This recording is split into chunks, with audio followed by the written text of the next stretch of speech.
오늘 우리가 함께 읽은 오병의 기적은 사복음서에 모두 나오는 유일한 기적입니다.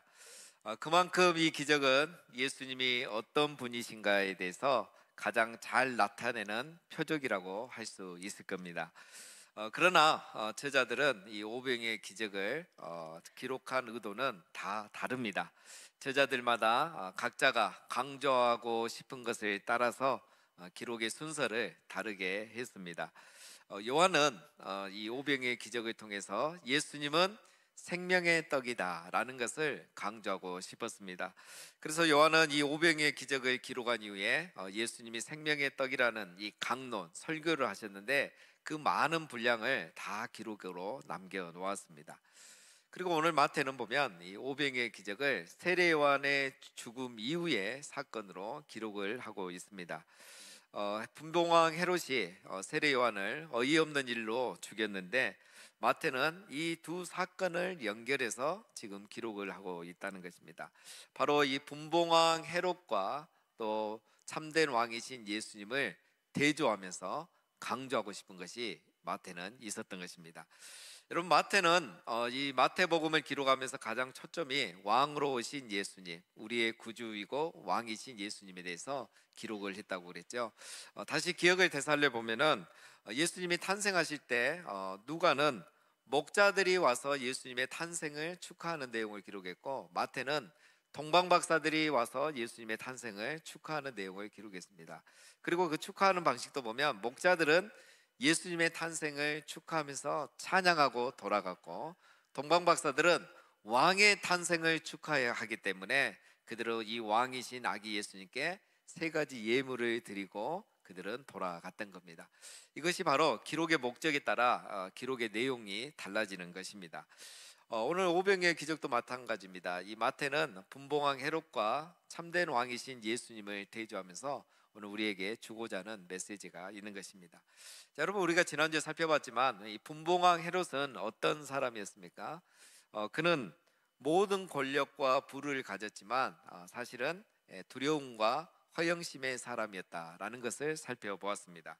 그래서 그는 자기가 살고자 의인 세례 요한을 죽였고, 또 어리석은 그는 자기의 죄를 덮고자 의인을 핍박하고 미워했고, 또 그는 허영심 가득한 그는 어린 딸의 말에 놀아나서 결국 이 의인 세례 요한을 죽이고 말았습니다.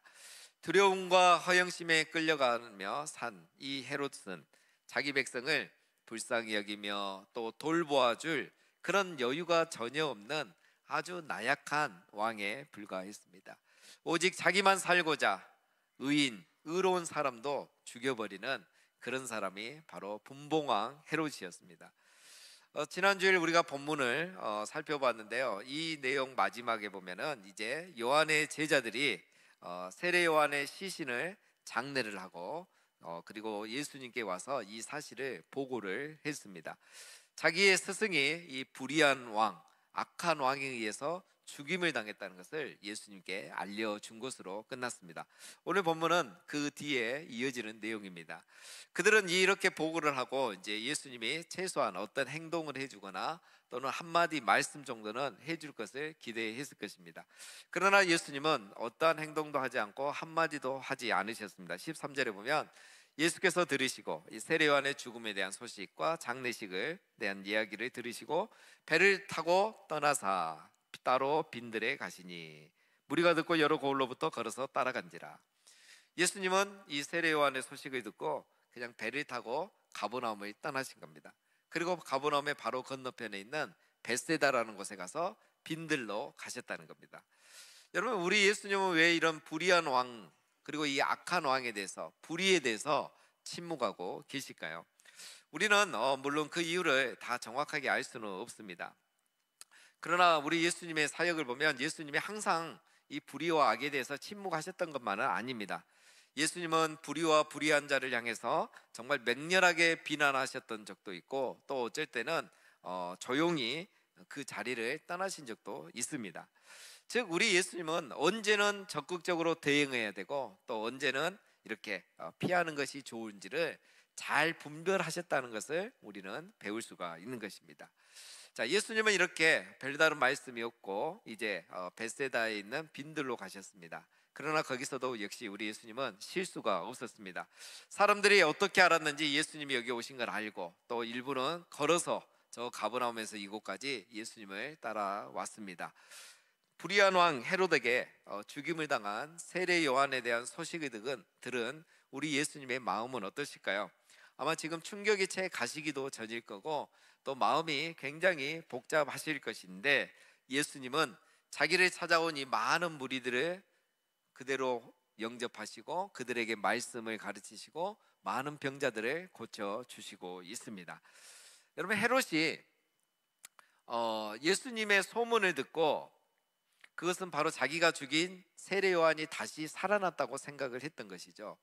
그래서 헤롯은 아마도 예수님을 잡아 죽이려고 했을 겁니다.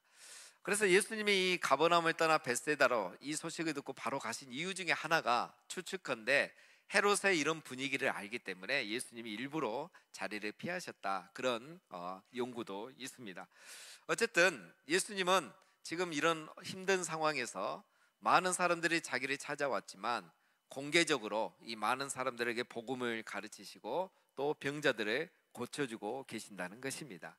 이런 상황 가운데서도 예수님이 이렇게 많은 무리들을 가르치시고 병자를 고치신 이유가 있습니다. 그것은 바로 참된 왕으로 이 땅에 오신 예수님은 그 많은 무리들을 불쌍히 여기셨기 때문입니다. 분봉왕 헤롯이 모든 권력과 힘을 가진, 부를 가진 자가 의인 한 사람을 이렇게 쉽게 어이없는 일로 죽이는 걸 보면서 참된 왕으로 오신 예수님은 이 땅의 사람들을 보며 불쌍히 여기셨던 겁니다. 그들은 돌보는 지도자가 없고 그들을 이용하려고 하는 지도자들 뿐이었던 겁니다. 이런 무리를 보고 예수님은 불쌍히 여기셨던 거죠. 오늘 말씀에 보면 예수께서 나오사 큰 무리를 보시고 불쌍히 여기사 그 중에 있는 병자를 고쳐 주시니라. 마태는 보면 그냥 단순하게 묘사했죠. 예수님이 큰 무리를 보고 불쌍히 여기셨다. 그런데 마가는 예수님의 마음을 더 자세히 표현합니다. 목자 없는 양 같음으로 인하여 큰 무리를 불쌍히 여기셨다는 거예요. 그런데 여러분, 이스라엘은 지금 목자가 있습니다. 분명 분봉왕 헤롯이 있는데 왕에게 돌봄을 받지 못한 이 무리를 보니 목자 없는 양처럼 불쌍했던 것입니다.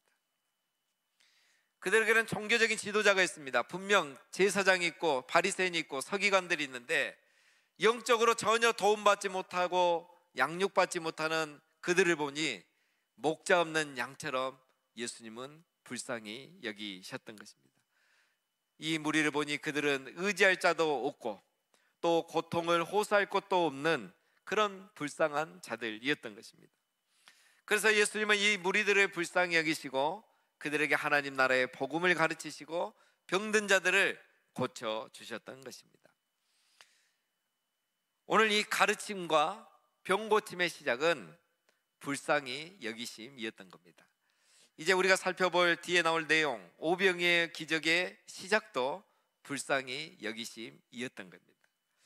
분봉왕 헤롯은 자기가 살고자 의인을 죽이는 나약한 왕이었지만 참된 왕으로 오신 우리 예수님은 이 영혼들의 사람들을 불쌍히 여기시고 고치시고 말씀을 전하시는 참된 왕이신 겁니다. 또 분봉왕 헤롯과 우리 예수님은 다른 점이 있습니다. 지난주에 우리가 살펴봤지만 헤롯은 왕궁에서 자기를 위해서 생일잔치를 벌였습니다. 그런데 우리 예수님은 빈들에서 사람들을 위해서 천국잔치를 베푸고 계시는 겁니다. 그것이 바로 오늘 우리가 살펴볼 오병이어의 기적인 겁니다. 하루 종일 예수님은 사람들을 가르치시고 병을 고쳤습니다. 시간이 벌써 많이 지난 것 같습니다. 날이 저물어가고 저녁이 되어가고 있었습니다. 그래서 제자들이, 이 무리가 걱정이 되어서 예수님께 건의를 합니다. 저녁이 되매 제자들이 나와 이르되 이곳은 빈들이요 때도 이미 저물었으니 무리를 보내어 마을에 들어가 먹을 것을 사 먹게 하소서. 여러분, 사람들은 예수님이 벳세다에 갑자기 오는 걸 몰랐죠. 예수님이 세례 요한의 소식을 듣고 갑자기 벳세다로 건너오신 거예요. 그런데 많은 사람들이 예수님이 오심을 알고 따라가기도 하고 또 방문을 했죠. 사람들은 급하게 따라왔기 때문에 많은 걸 준비하지 못했을 겁니다. 그래서 우선 싸온 도시락으로 점심은 해결했지만 저녁 식사는 해결하지 못했을 겁니다. 그래서 제자들은 예수님께 아주 합리적인 제안을 합니다. 이곳은 빈들이요. 이 말이 무슨 의미겠습니까? 이 말은 여기는 빵을 사 먹을 가게가 없습니다. 이곳에는 밥을 사 먹을 식당이 없습니다. 이런 의미입니다. 때가 이미 저물었으니 이게 무슨 말이겠습니까? 가게가 문 닫기 전에 무리를 빨리 보내서 빵을 사 먹게 해주십시오. 이제 조금만 있으면 마지막 오더 시간이 다 되는데 빨리 가서 식당에서 주문해서 밥이라도 사 먹을 수 있게 지금 빨리 서둘러 보내셔야 됩니다. 이 말입니다. 이곳은 빈들이요 때가 이미 저물었으니. 제자들의 제안은 여러분 문제를 해결하기 위한 것이 아니라 단지 피하거나 책임을 전가하는 것에 불과한 것입니다. 저녁이 되고 때가 이미 저물었으니. 여러분, 이 말은 사실 이미 마을에 가봐야 가게는 문을 닫고 식당도 문을 닫았을 겁니다. 그래도 제자들은 아무런 책임이 없겠죠. 왜냐하면 제자들은 끼니가 걱정돼서 서둘러서 보냈고, 또 사실 제자들은 그 자리에서 해결할 능력도 없고, 또 따져보면 병자들은 이미 병 고침을 받았기 때문에 뭐 빈손으로 돌아가는 것이라고 할 수는 없는 것이죠. 그래서 제자들은 아주 현실적인 이런 대안을 내놓았다고 그들은 생각했을 것입니다. 그러나 그렇지 않습니다. 제자들은 무리를 불쌍히 여긴 것이 아니라 책임을 떠넘기는 것에 불과한 것입니다. 그러나 우리 예수님은 이 무리를 불쌍히 여기셨기 때문에 그렇게 하실 수가 없는 것입니다. 예수님은 이렇게 말씀하시죠. 예수께서 이르시되 갈 것 없다. 너희가 먹을 것을 주라. 갈 것 없다. 이 말은 무리에게 가라고 말할 필요가 없다. 무리에게 마을에 가라고, 마을에 가서 사 먹으라고, 도시로 가라고 말할 필요가 없다. 다시 말해서 너희들 그런 식으로 책임을 떠넘기지 말아라. 너희들 그런 식으로 행정적으로 사역을 하지 말아라 라는 말씀인 거죠. 너희가 먹을 것을 주라. 이 말은 너희 안에 답이 있다는 말입니다. 너희가 저들의 필요를 채워줄 수 있다, 이렇게 말씀하시죠. 그런데 제자들은 이번에도 논리적으로 또 현실적인 대답을 합니다. 제자들이 이르되 여기 우리에게 있는 것은 떡 5개와 물고기 2마리 뿐이니이다. 제자들은 말합니다. 우리가 가지고 있는 것은 떡 5개와 물고기 2마리밖에 없습니다. 누가복음에 보면 이렇게 말합니다. 이 모든 사람들을 위하여 사지 아니하고서는 먹일 수가 없습니다. 이 많은 사람들을 위해서 우리가 지금 사와야지 먹일 수 있지 우리는 먹일 능력이 없습니다, 이런 말이죠.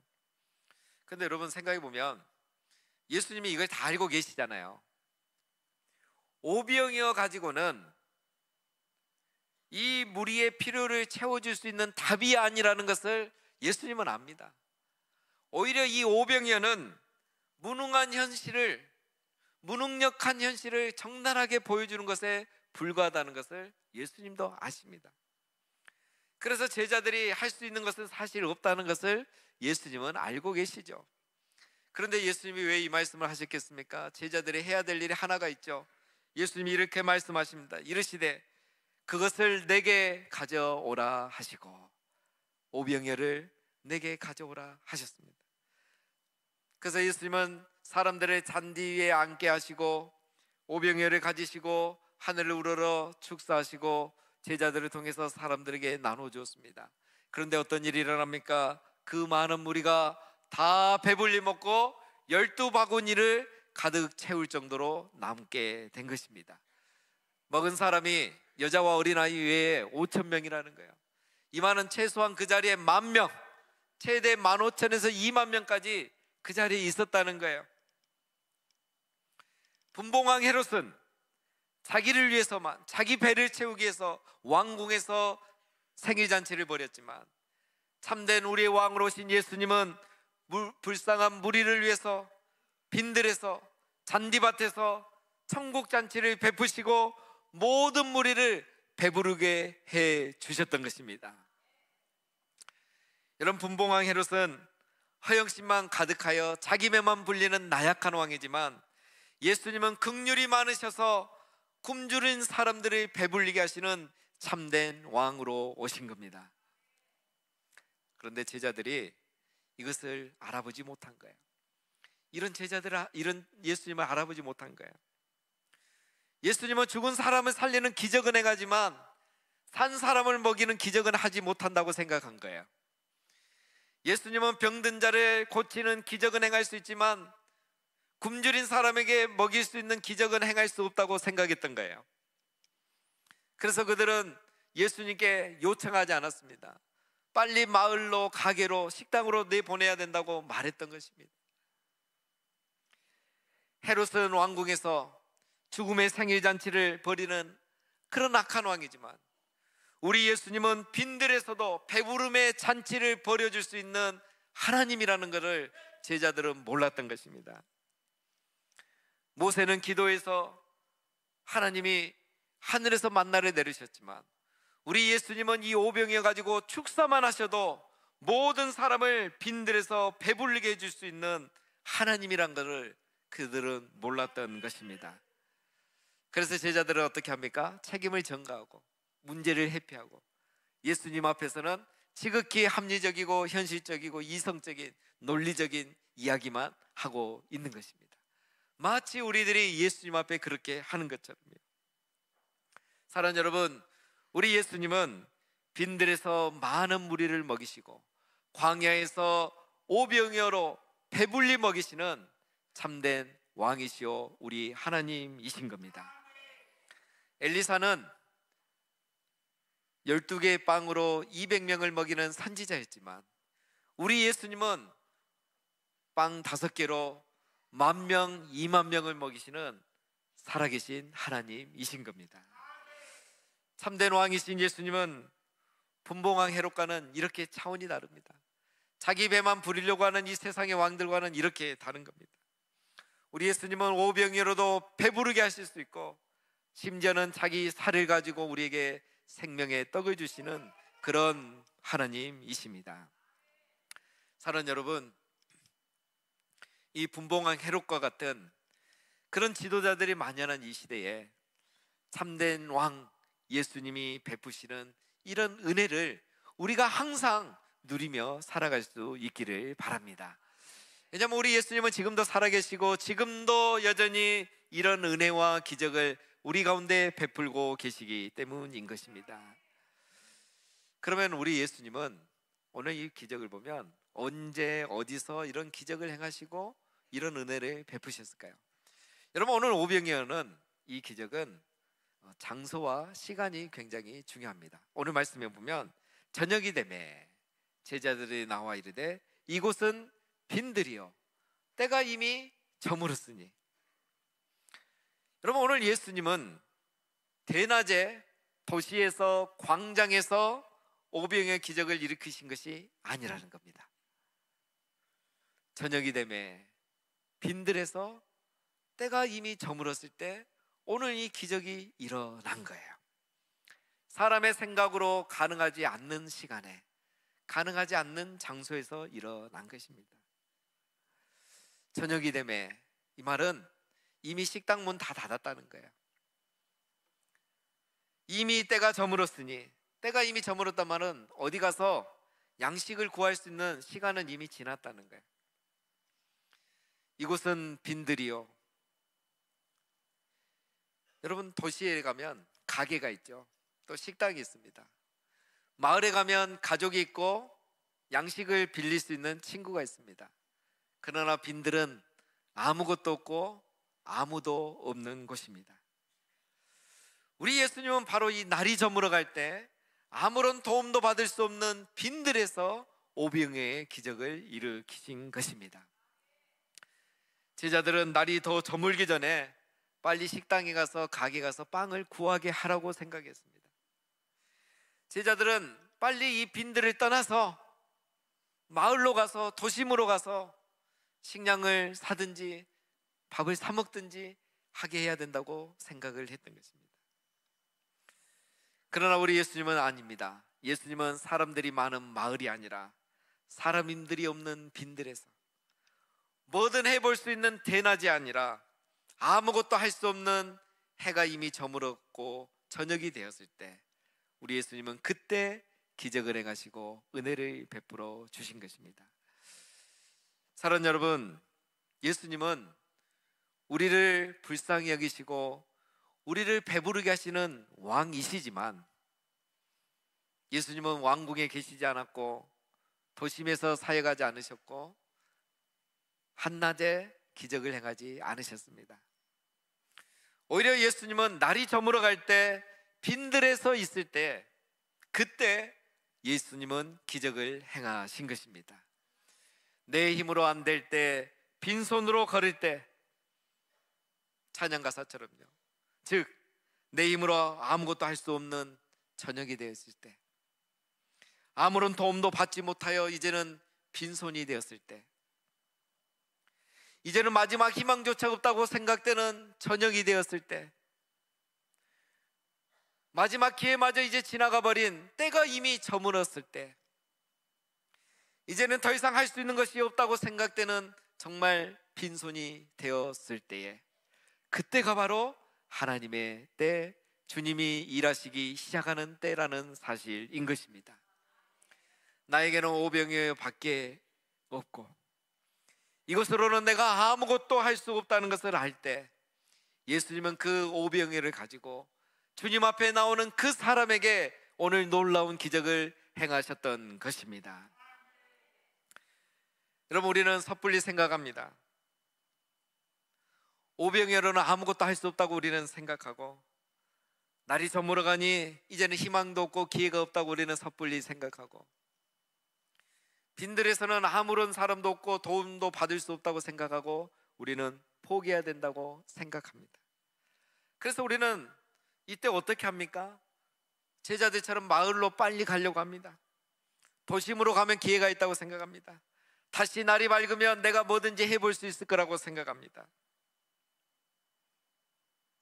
그래서 오병이어의 기적이 일어나지 않는 것입니다. 오병이어의 기적은 도심이 아니라 빈들에서, 광장이 아니라 광야에서, 바로 대낮이 아니라 한낮이 아니라 저녁에 해가 저물어 갔을 때, 우리가 할 수 없다고 생각했을 때 오직 하나님만 바라봐야 된다고 결단했을 때, 그래서 그분 앞에 나아갈 때 오병이어의 기적이 일어나는 것입니다. 여러분, 예수님의 제자들에게 너희가 먹을 것을 주라고 했을 때 제자들은 주님, 우리가 할 수 있는 게 없습니다, 이렇게 대답했어야 돼요. 이미 저녁이 되었습니다. 이미 날이 저물었습니다. 이곳은 빈들입니다.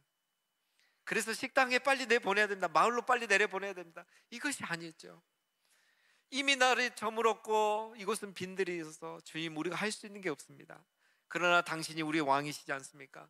당신은 죽은 자도 살리고 병든 자도 고치시는데 배고픔을 능히 해결해 줄 수 있는 하나님이시지 않습니까? 모세는 광야에서 만나를 내리셨는데 당신은 하나님이시기 때문에 빈들에서, 광야에서 이 오병이어 가지고도 이 사람들을 다 먹일 수 있는 하나님이신 줄로 믿습니다. 그들은 이렇게 고백을 했어야 되는 거예요. 당신은 진정한 왕이기 때문에 이렇게 하실 수 있습니다. 분봉왕 헤롯은 해줄 수 있는 것이 하나도 없습니다. 그러나 우리의 왕으로신 예수님은 이렇게 하실 수 있습니다. 제자들은 이렇게 고백을 했어야 하는 겁니다. 사랑하는 우리 성도 여러분, 우리의 왕이신 예수님은 지금도 만물을 다스리시고 우리의 삶을 다스리시고 우리를 돌보고 계신다는 사실을 기억하시기 바랍니다. 예수님은 오병이어 가지고만으로도 배부르게 하실 수 있는 분이고, 빈들에서도 우리를 배부르게 하실 수 있고, 날이 저물어가도 우리를 배부르게 해줄 수 있는 우리의 왕이신 겁니다. 그러니 사랑하는 여러분, 내게 있는 것이 오병이어 밖에 안 된다고 포기하려고 하지 마시기 바랍니다.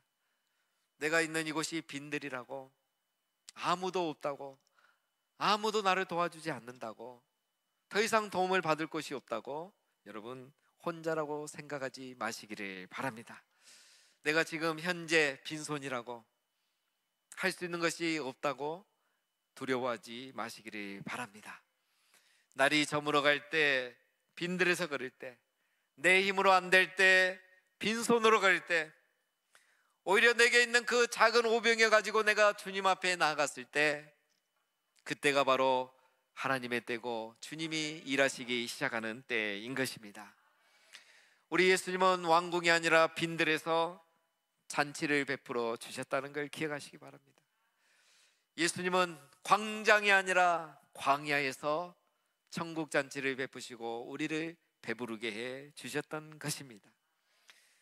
아직 우리가 왕궁에 있고 여전히 광장에 나가려고 하고 여전히 사람들에게 그 사람들을 통해서 두 손을 채우려 하기 때문에 아직은 오병의 기적이 내 삶 가운데 일어나지 않을 수 있는 것입니다. 우리 손에 뭔가 가득할 때가 아니라 우리 두 손이 비어 있지만 빈 그 두 손을 모아서 주님께 기도할 때 바로 그때가 하나님의 때이고 주님이 일하시기 시작하는 때인 것입니다. 사랑하는 성도 여러분, 내가 빈들이라고, 이곳이 광야라고, 이미 기회가 지나고 희망이 다 끝났다고, 날이 저물어 갔다고 포기하지 마시고 바로 그때가 하나님의 때이고 주님이 일하시기 시작한 때라는 것을 기억하시고 오늘도 두 손 모아 주님 앞에 나가시는 우리 모두가 다 되시기를 주님의 이름으로 축원드립니다.